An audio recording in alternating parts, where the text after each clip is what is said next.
TNC, Original African Stories. Listener discretion is advised as this podcast may contain violence or strong language. Previously on My Name is A-Zed. I'm sorry, Kassy. I can't. That's your money. Please just take it and leave. Officer, well done, oh. Yes. Where are you coming from at this time? Officer, I just go drop my sister for her house. I say make a quick run, go back, go school. Just take this one. Just use and manage this night. What is this? Are you trying to bribe a police officer of the Federal Republic of Nigeria? Budget is set. God just bring this fresh fish come like this. Hey boys, am I being Jari? Azeez, I'll drop the car off at Princess's house. You can get the key from the help. Azeez, Iboloma ti en sọ phone ẹ sí ná. Mo dey call. Ẹ má bínú sir, mo l'accident díẹ̀ ni. Accident àbí? Pẹ̀lẹ́ o. Mommy! Don't wake her. Don't worry. Everything is well. You know you're like a son to me. I just want you to be happy all the time.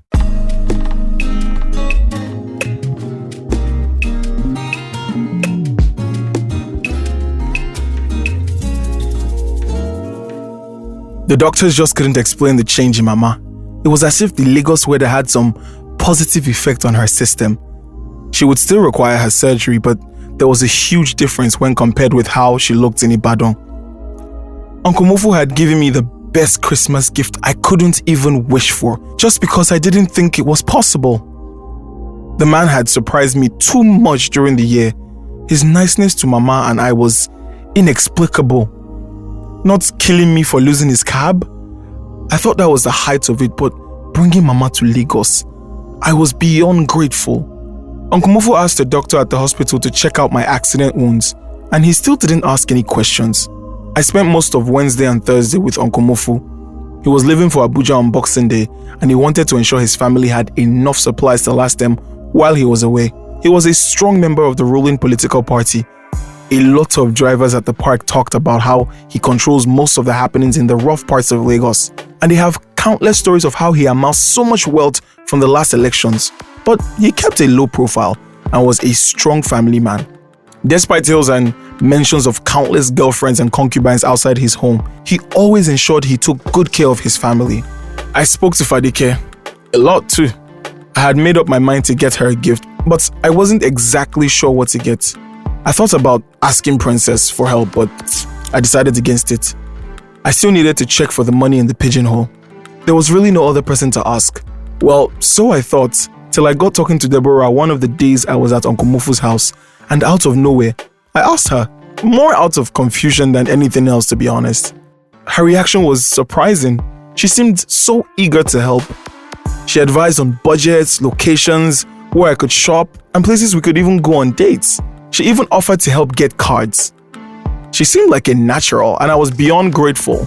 I had never ever done this.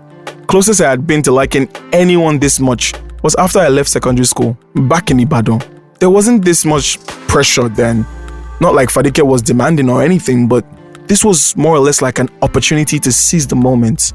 A show of interest I wasn't going to let slip. Deborah did everything. It was like a little project for her, and I didn't get in the way. On Christmas Day, I was in Uncle Mufu's house. He threw what was supposed to be a little party for close friends and his boys, as he fondly referred to some of the older drivers in the park. The little party turned out to be a really big deal.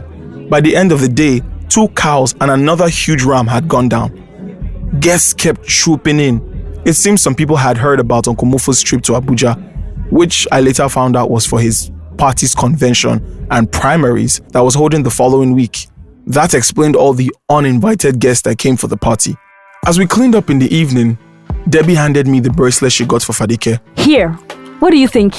It was beautiful and too much of a bargain. I wondered if it was real.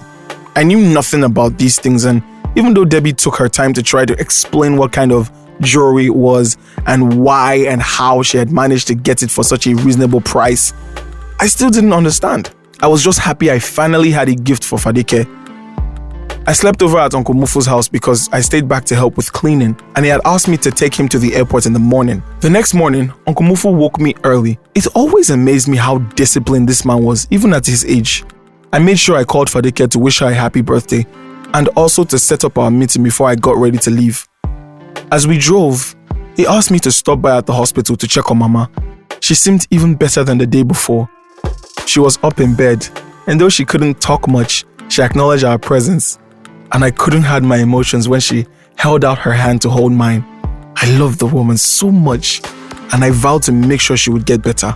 I promised to come see her the next day, since I'd be with Fadeke that evening. I drove to the airport, a short, peaceful drive. Lagos is always so bearable during Christmas. Uncle Mufu packed just one bag, so I didn't have to wait with him.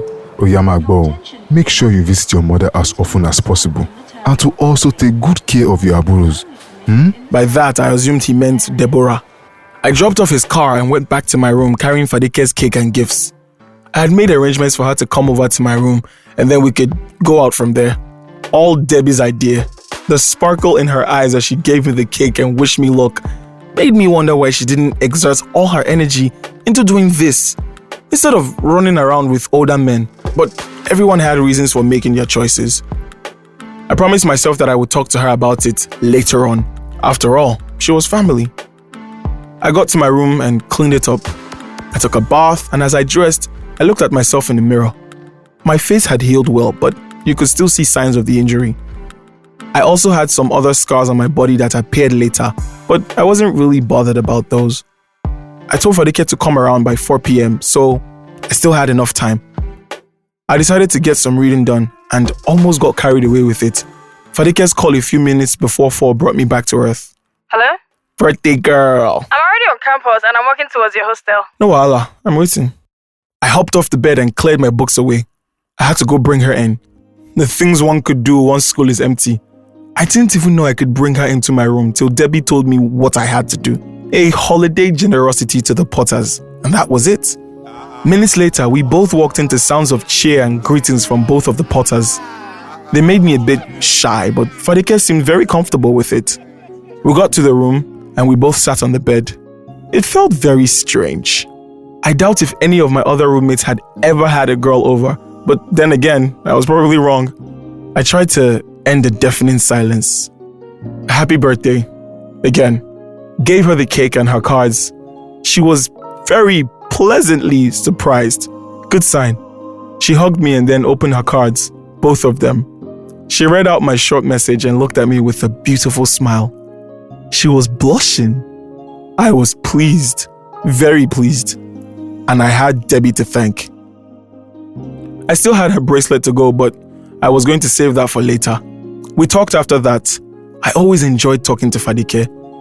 She made it very easy, and even though we were alone in my room, it wasn't different. She told me how her day had been and the gifts she got from her parents. The idea was to stay in and chat for a while and then head out for a meal later, but we seemed to be having so much fun. The awkward silence came again, and this time, I knew what I had to do. I liked Fadeke so much, and I could tell it was mutual. I looked into her eyes, and she looked away smiling, blushing again. I moved closer to her and guided her face to look at mine. She closed her eyes and I moved closer. This was really happening, I thought to myself, as I closed in to kiss her.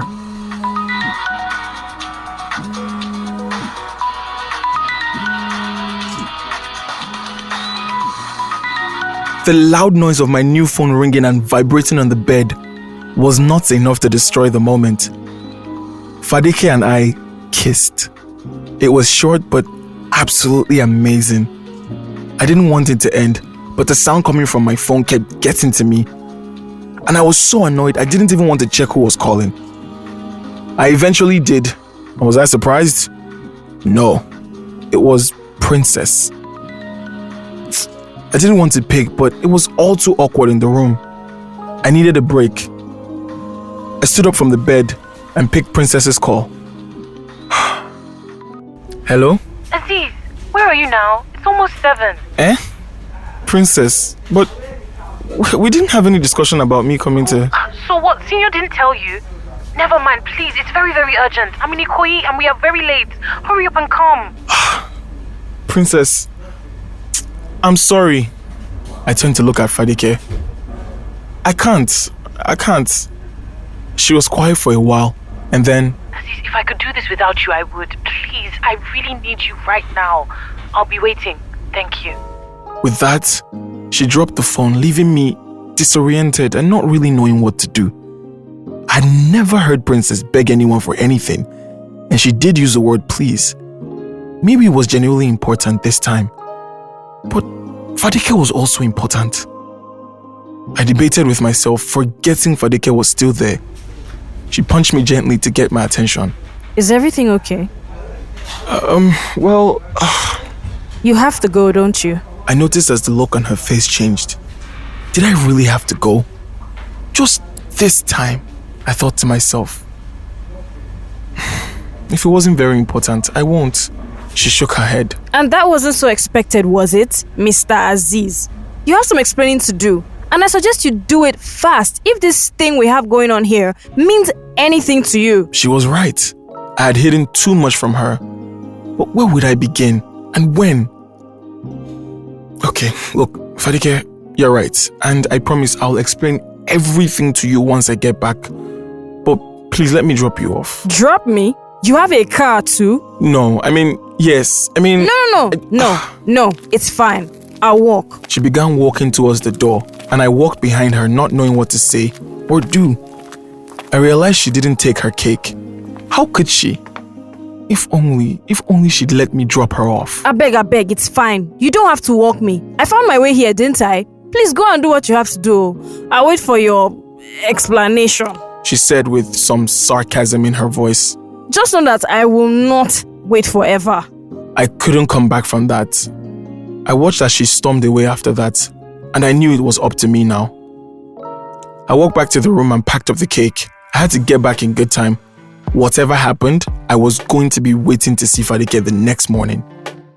I got to Ikoyi in a matter of minutes. I was angry, but not at Princess. This was all my fault. Yes, she was paying me well enough, and yes, I needed the money, especially for Mama. But was it worth losing something that seemed so special? Princess got in the car and I turned to look at her. Short black dress. Again. Was it some kind of uniform? She seemed very okay. What was so urgent then? I felt like handing her the keys and going to look for Fadeke, but that was too late now. Where to? Freedom Way. I got on the road, and from the way I drove, I'm sure Princess knew something wasn't right. I nearly ran into a car just after Lekki Phase 1. And she turned to look at me, but instead of asking what was wrong, she told me we had to pick up someone at the next junction. I had sped past the junction before Princess managed to stop me. It was just about 8 p.m. and I noticed a figure walking towards the car through my side mirror. As she got closer, I realized who it was, but I didn't believe it. Kassy opened the door and got into the back seat, also dressed in black. I tried not to give away any reaction. I focused on the road and continued driving. Princess directed me towards a house hidden deep somewhere around Lekki. Like most of the others, it was spectacular from the outside and inside. I paid little attention to the details. I just wanted to get the night over and done with. I had already made up my mind I wasn't leaving the car. I didn't want any part of their world. I just wanted to do what I was paid to do. Drive. I parked the car and they got out. Princess turned and asked me to come in with them, but I told her I'd be okay in the car. She looked surprised. She paused for a while as if waiting to say something, and then began walking away with Kassy. I leaned back in my seat, trying to make myself comfortable. If I knew Princess, they were probably going to be in there for a while. It was a few minutes past 8. Princess didn't say anything about how long she would be, but I figured we'd probably be leaving the next morning, since she wanted me to come in. I tried to think. My thoughts couldn't make it past Fadeke. I thought about the moments we spent together before Princess's call. I really liked her, and maybe I should have told her about Princess and everything. Maybe. I fell asleep and had a dream. More like a nightmare. I was struggling to wake up when I heard someone call out my name. A-Zed! A-Zed! It was Princess. She was standing by the door about to come into the car. My eyes came back to focus, and as I adjusted my seat, I didn't believe I had slept for that long. I checked the time. 10:30. That was fast. Very fast. Princess and Kassy got into the car and I drove out. After only going past a few buildings, I noticed a car with headlights flashing ahead of us. Princess asked me to park alongside the road. I did and they both got out. Princess handed me 2 brown envelopes. The first one she told me to please keep for her, while the second one was mine. Then she said she'd be in touch. They crossed to the other side of the road and got into the other car. The car drove towards me, and as the driver made a U-turn, I noticed it was Senior driving. He even smiled as he drove past me. I felt my envelope and I knew it contained money. I opened the pigeonhole and saw the money Kassy gave me lying there. I wondered what had just happened. Did Princess and Kassy cut their visit short so they could join Senior for another job? Or was I just overthinking? It was really none of my business. I was still very angry about leaving Fadeke, and heading back so soon even got me angrier. I went past the second roundabout and I realized just how empty the road was. It was not yet 11 p.m. and everywhere was deserted. Then out of nowhere, literally, I saw the bright headlights from another car come on behind me. It was an SUV, a big one. I felt a little bit of respite knowing I wasn't alone on the road anymore. The Jeep raced very fast towards me, and I tried to speed up so I could at least get out of the way. But it was moving so fast, too fast, and it seemed like it was heading straight for me. I swerved to the other lane, but it moved behind me with its full headlights on. Something was not right. I tried to move faster. I was almost driving at 120, and the Jeep seemed stuck behind me. I wanted to maneuver and maybe force it to stop, but I was scared of damaging the car, so I did the one thing I could do. I swerved several times and eventually pulled over to the other side of the road. The Jeep double-crossed me immediately. 2 hefty men got out of the backseat, both heavily armed. They were robbers, I thought to myself. They wanted the car. I opened the door, raised my hands, and bowed my head. You can take it, please. Take the car. You can take the car. Shut up. Where is she? Eh? Where is she? She. Who? I don't know. I don't know. One of the men pulled me up and the other began searching the car. He came out with Kassy's money and both envelopes Princess had given me, and then spoke to the one holding me. He's coming with us. Let's go.